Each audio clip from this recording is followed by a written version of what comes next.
very beginning, have been hyper vigilant about minimizing losses. It is actually someone who is calculating risk at all times and who isn't paralyzed by that risk. Most things aren't going to work out. In the world of building companies, nobody cares. This is The Founder Mindset with Reza, Satchu.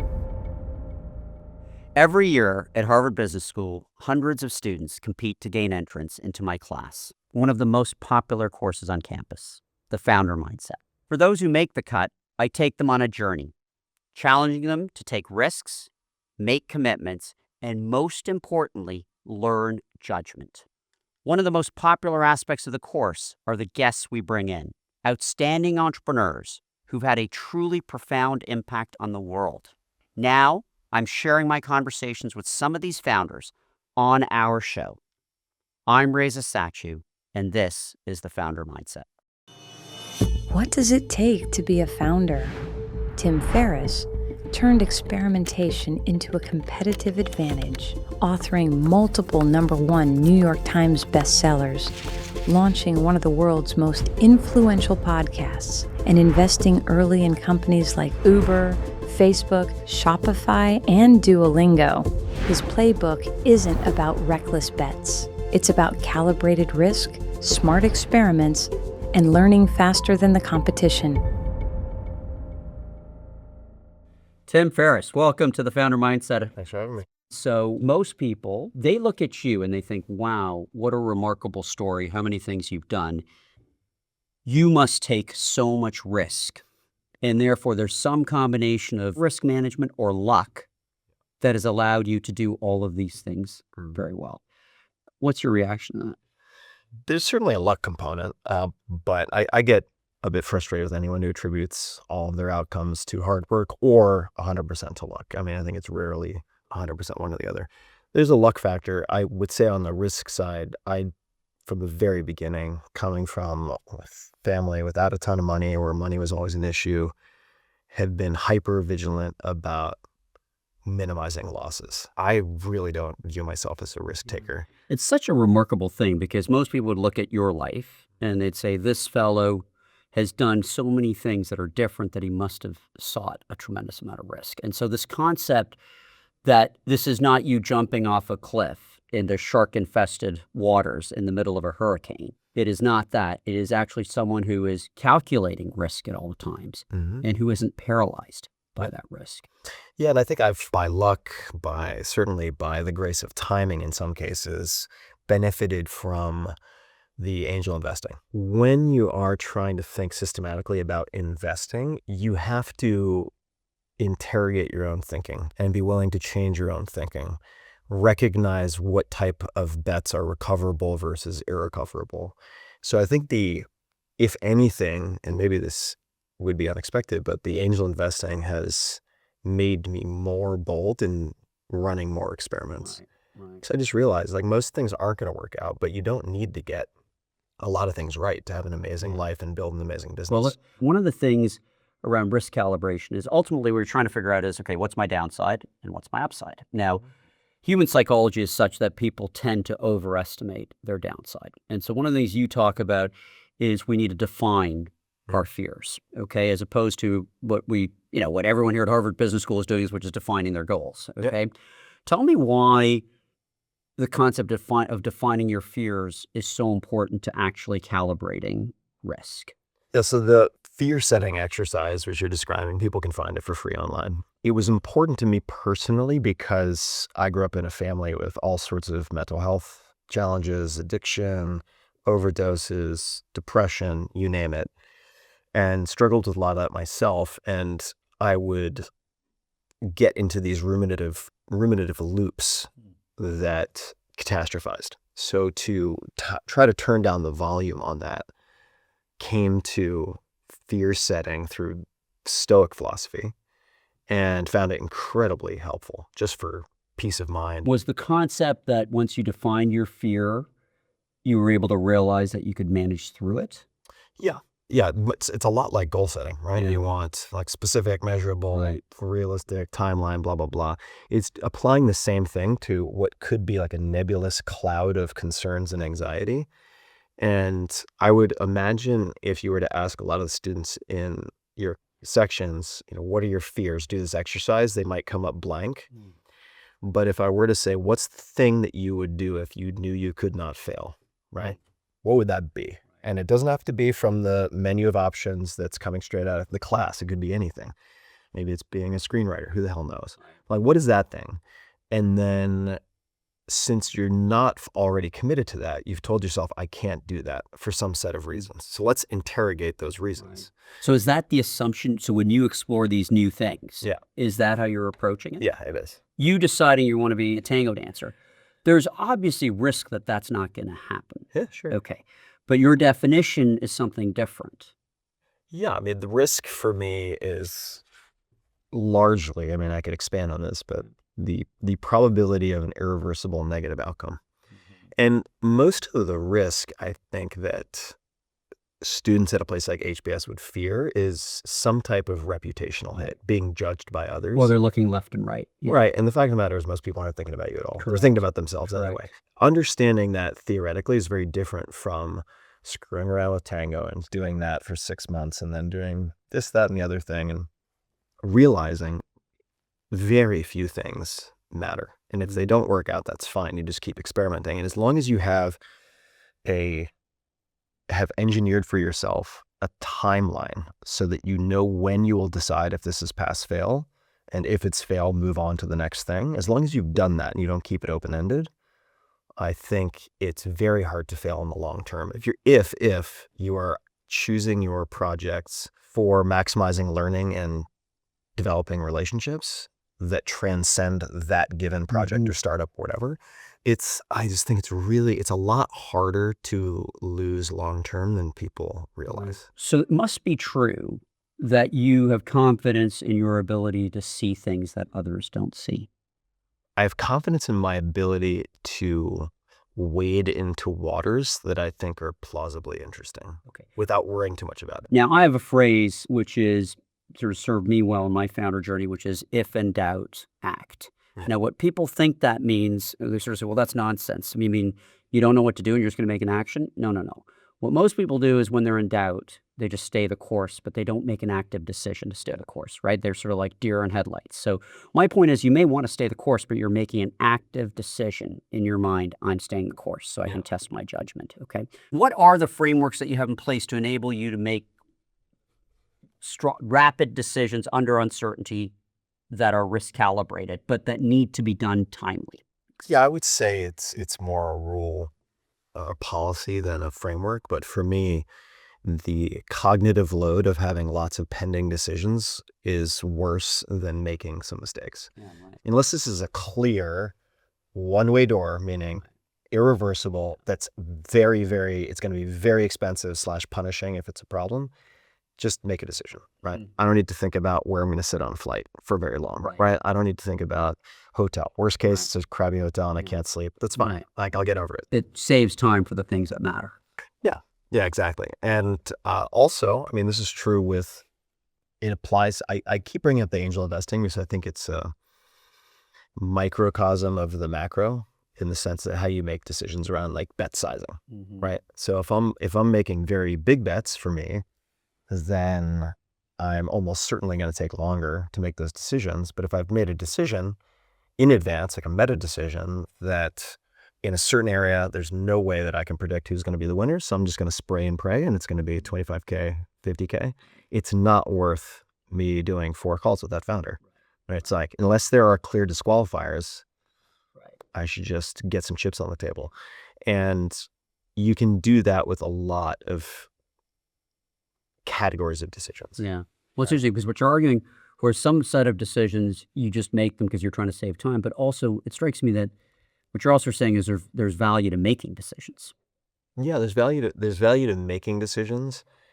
Where I would take a step further as for as much as possible in my life, and I do see this across hundreds of people I've interviewed, the more you can make default and automatic, the better. So that could be intermittent fasting, right? Yeah. And we're both doing that. One, the health around it is so positive, but 2, it's just a set of rules that are very easy to follow. Yep.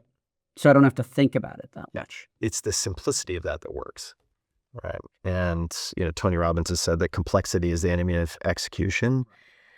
I think that's really, really true, because if you look at what I try to do, at least with the books, and I do this with the podcast too, but I'm thinking about practical behavioral change. One thing you talked about where I think we have a disconnect is you talk about how valuable options are to you. Mhm. Okay. Now, of course, every option has a value, no question. Okay. I'll take the other side of it and say that we live in a society where, generally speaking, people overvalue options and undervalue commitment. Yeah. Okay. I would agree with that. And so what you see is a decline in marriage, a decline in home ownership, a decline in people going to church.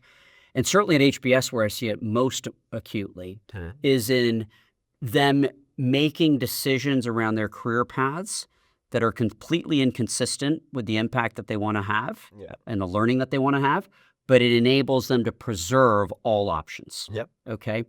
And so I call it the curse of optionality. And so effectively, you never actually see what you're capable of when you commit. Okay. So my argument is commitment's actually a superpower, not a sacrifice. And yes, by definition, commitment means you are cutting off some options. Yeah. Okay. But I'm curious whether that resonates with you, and how do you think about that in terms of, maximizing options?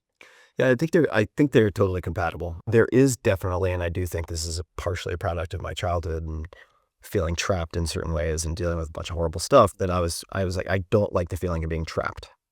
So having optionality is something that gives me peace of mind. But for me, optionality does not mean anything and everything for undefined periods of time. And even if I am, for instance, looking for feedback with split testing on, say, the title and subtitle of the 4-Hour Workweek, where I tested it through Google AdWords, did all this stuff in bookstores with like a clicker to determine what cover I picked up more than others. But here's the takeaway from that is I had already decided on 6 to 10 titles and subtitles that I felt good about, and then it was choosing among those 6 to 10. I was not going into the ether and asking, what should I do?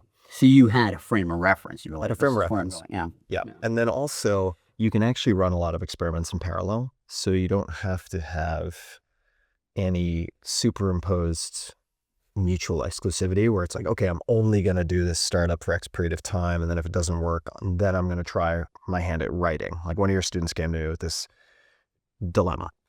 And I was like, well, based on what you're telling me about the scope of the writing, it sounds like something you could do in the evenings and on the weekend.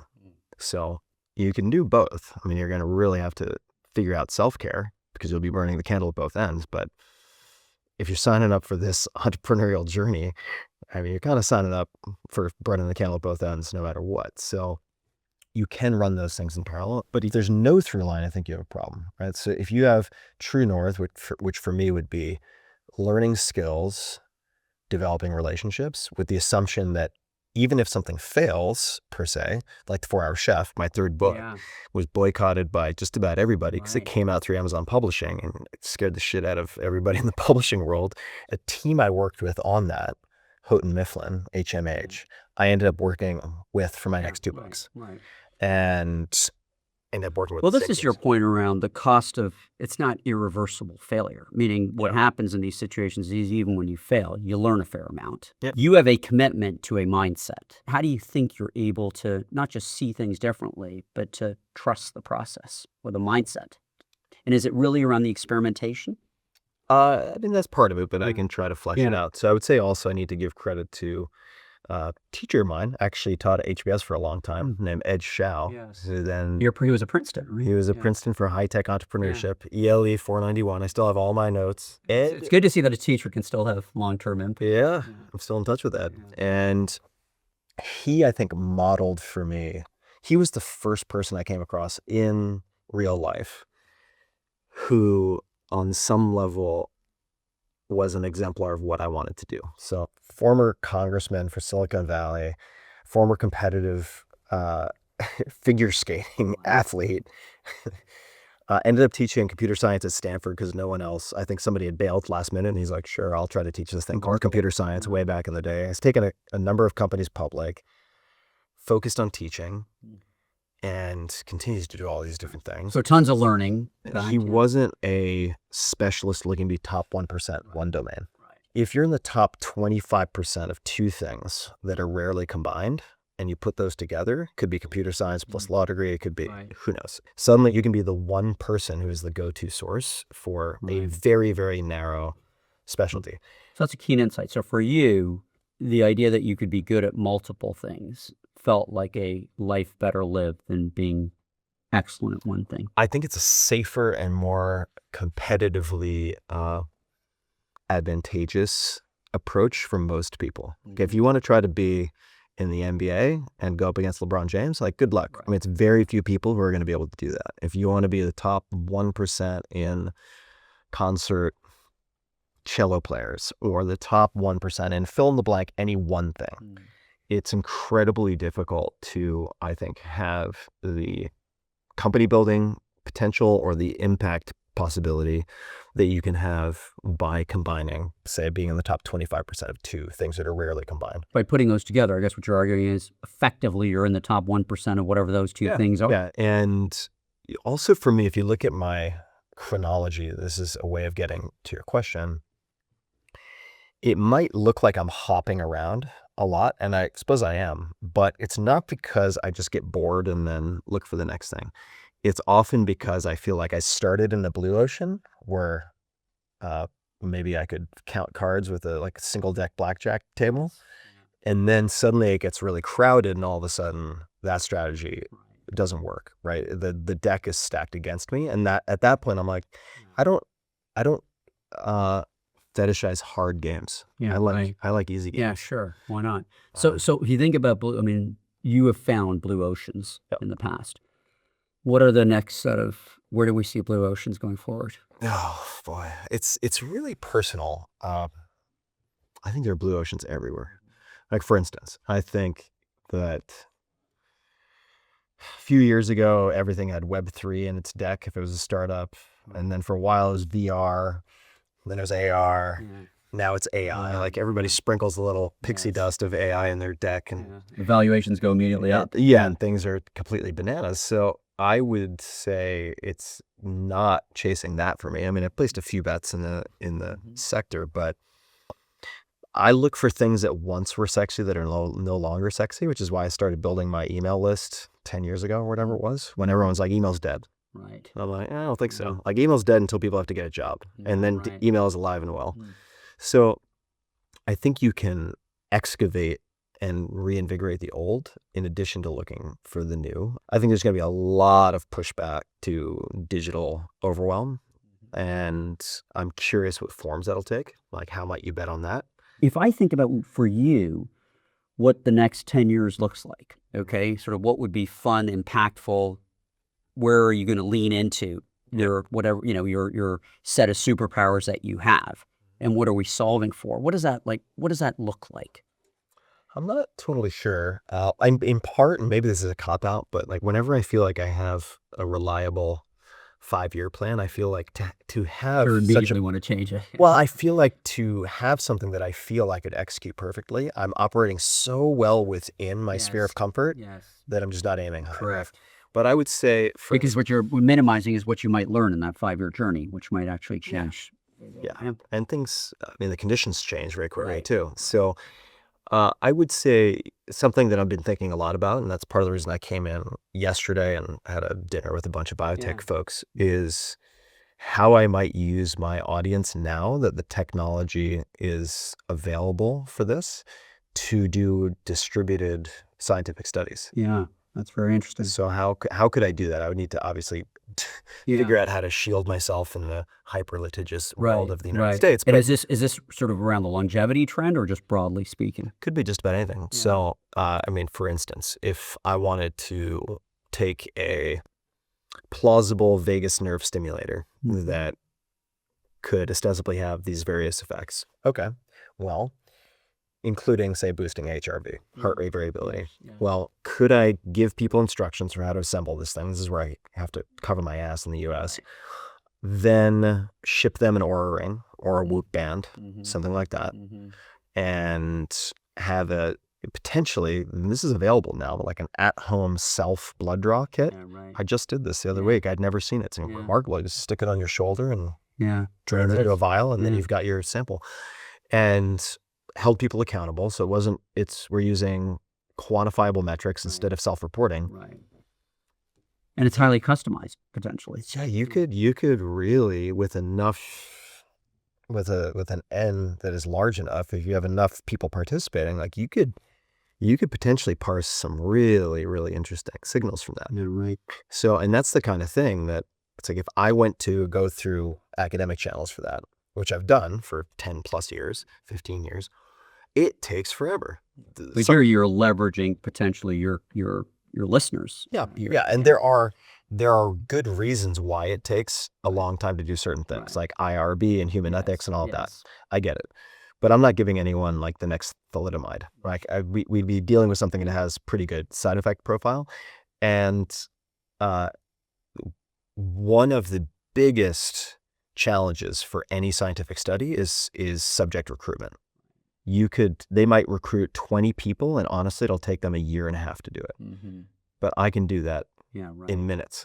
I also recognize limitations of something like I'm describing, right? Very hard to placebo control, blah, blah, blah. But correlations, if they're strong enough, still, like smoking and cancer as an example, can be informing. In some ways, you're trying to simplify your life, but you're also trying to do hard things. Yeah, this one I would like to do because if I can do it, it provides, and this is where I get the most payoff maybe, is doing something that that inspires other people to try different things. So if I could do that, and maybe it leads to publication where it would be pretty nice to be the co-author of a study. I've never done that. And I would want other people with audiences to start to think about, it's like, okay, let's read about cystic fibrosis. Let's read about this. Let's read about Genzyme. Let's study a couple of case studies so you understand what you could do with your audience besides shilling the latest tchotchke. Like you could actually have a meaningful impact, have a huge impact, right? Because you could recruit very specific demographics, psychographics, profiles, and to do that through normal academic channels is very, very difficult. Okay, so this is a pretty exciting initiative. I mean, if this is something where I could imagine, I have a thesis that most people want to live a life of impact where they're having a positive impact on the people they care about, and that can be as broad as the world. Does that resonate with you? Yeah, it resonates. It definitely resonates. I mean, I would say that if I can leave the world, hopefully maybe a handful of people better off than they were beforehand, great. I just like, how many people at all of Harvard can tell me, Alexander the Great's full name? Yeah, right. Probably 2 or 3. Yes. So the greatest conqueror the world has ever known. So I don't harbor any illusions or delusions of having people remember my name. Well, I think this also speaks to your point where it probably frees you from the shackles of thinking about what everyone is thinking about you. It does that. And also, to give credit where credit is due, I think about this a lot. Seth Godin, I have tremendous respect for. But he said, in effect, it's easy to hide behind the big, right? Like solve world hunger, have an impact 1 billion people, whatever it might be. But he said, you can't hide behind the small. So if it's like, okay, you want to impact 1 billion people, go out next week and impact 10 people and tell me exactly what you did. So I tend to, maybe assume's not the right word, but in my experience, like if you start small, and that allows you to go to bias towards action as opposed to just patting yourself on the back for these big grand dreams. Then it's like Jane Goodall didn't start out as Jane Goodall in Marquee Lights. She spent decades in the field doing stuff that nobody gave a shit about. If you are able to prove something out on a smaller scale, I feel like you can very often push that into some type of scale. Feel free to think big, but act small next week. Correct. Well, look, I think there's no question that in schools like Harvard, everyone has big dreams. And to your point, there's often a disconnect between their actions. And, the problem with life, what happens is a lot of people see it as sort of a series of building blocks. So they're like, okay, well, if I make this amount of money or if I achieve this set of career, or if I do this, then I'll get to that phase where I'll impact tons of people. And it's frankly, to your point, it's much easier to do that along the way. And the probability of success of that you'll do it with more is much greater if you do it along the way. Yeah, I also think that it's easy to imagine that you yourself making a decision right now will be the same you yourself in 5 years. And that's rarely the case. So for instance, I also think there's safety masquerading as preserving optionality. And I mean, I know this will be right in your wheelhouse, but if people are going to Management Consulting or iBank and they're like, I'm going to get this breadth of experience around multiple sectors. Well, they definitely convince themselves. And after 4 or 5 years, then I'm going to start my startup. Yes. I have seen that happen exactly 0 times. Yeah. Well, so I've heard that Yeah. 1,000 times, and I've seen it about the same number Because of the times. you 5 years later Right. is Correct. going to have like a Porsche gathering dust. Correct. You're going to be keeping up with the Joneses or vacationing in Ibiza or whatever nonsense. Second home, whatever it is. It's like, And suddenly, yes. just to feed this monster that you've created Right. and stay in the esteem of your colleagues, Right. No, it's a trap. Are It's you just a are you trap. gonna start your like just bakery then? I don't think so. Yeah, it's just so. What advice would you give the students you met today? They are here at Harvard, and suddenly what they're seeing is the world is changing pretty dramatically. Yep. The jobs that they thought were available to them are declining. Like even consulting jobs. Private equity is a far more institutionalized, less interesting business than it was 20 years ago.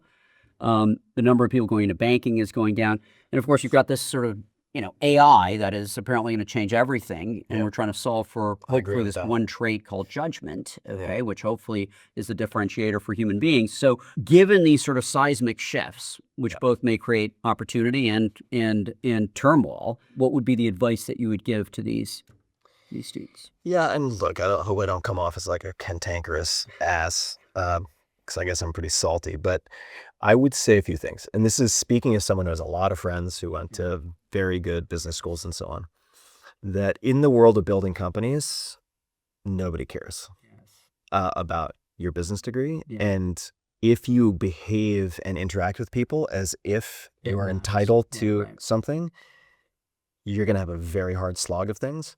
So on the other hand, if you take what you've learned here and you use that as the payoff, and then are willing, I think, to do what a lot of people are not willing to do, and this extends outside of HBS too. I think that if you are willing to really have hat in hand and do menial stuff, and yet you still have this fancy degree, people are going to pay attention to that. Right. If you fit the...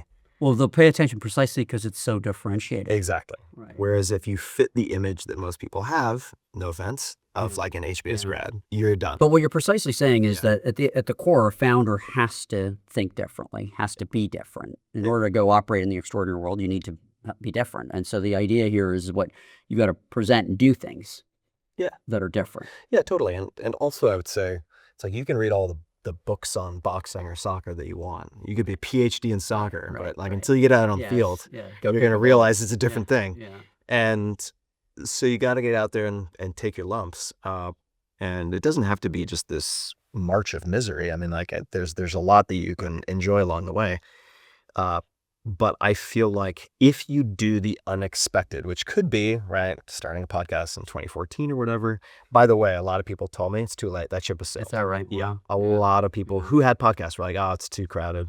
Remarkable. I was in 2014. But it could be doing something like that. It could also just be doing what people do not expect, which might be they're like, oh, this guy's going to be a pompous know-it-all. And you're just like, hey, I'll get the coffee. Yeah, right. I'll do this. Like, clean the shoes, whatever. Yeah. What I've seen amongst founders, at least, is like intelligence is table stakes. It's like reliability, rolling up your sleeves, no job too big or too small. And if you just do what people would not expect in a positive sense, you can really squeeze a lot out of what you learned at a place like HBS. Because like the lessons are good, but you still got to get on the field. Correct. Exactly. It's the opposite of what you think, which is you're nowhere. You've got to go back to the bottom and actually do the work. Another piece of advice I would give to students, and this is advice that I give to myself. I don't give other people advice that I wouldn't or haven't given myself. And advice, it's like take it or leave it, right? Everybody's different. But I'm just suspicious whenever there's too much of a consensus about anything. Right. Hence your point, go do weird things. Go do weird things, yeah. Like especially now, it's not going to get easier unless you train the muscle of doing that and realize that if you fall through the ice or one leg goes through the ice, you can get back out. You'll figure it out. But, after 4 years at McKinsey, are you going to be more or less inclined to take some harebrained risk? Less, by far. So there's certain types of weirdness that if you embrace early, cultivate the habit of exploring those strange corners, which is like... I mean, I define weird, it's interesting. When I hear you say weirdness, it's almost like be curious, right? Just be curious about the things that seem unusual to others. Yeah, be curious, and also, like, it's okay to have high conviction in yourself. You got to test that. But it's like if you can beat your head against a wall trying to push forward a bad or mediocre idea because you view yourself as a contrarian. Yeah, right. And everyone tells you it's not going Yeah, to work. at some point. And you've yeah. read all the amazing stories of Yeah. these founders who built multi-billion-dollar companies after everyone said no. Just because people are saying no does not mean your idea is good, right? So if you label yourself a contrarian, that's very Yeah, it's- dangerous. Yes. Because actually what you're saying is I'm a conformist, Yeah. but I'm just going to do the opposite. Yeah. You know what, Tim? So what I'd say to you, I'm very grateful for you coming here, and I think that part of that gratitude comes from, if I define your life, it's something I try to inspire my students, which is seek adventure. Like, go seek some adventure. Trust your curiosity. Trust your judgment. Learn as much as you can. You know, in many ways, you've benefited from what I call exponential learning, right? Mhm. And precisely because you took those first steps of trusting your judgment. And I sort of view judgment as a muscle, that it's not linear. Yeah. And so you've got the benefit of this exponential learning. And at the end of the day, the good of that is that it enables you to hopefully impact a few people a little bit better. And I think today you impacted a lot of people. Oh, thanks. It's better. So thank you for being here. Yeah, thanks for having Yeah. me. You've been listening to The Founder Mindset with Reza Satchu.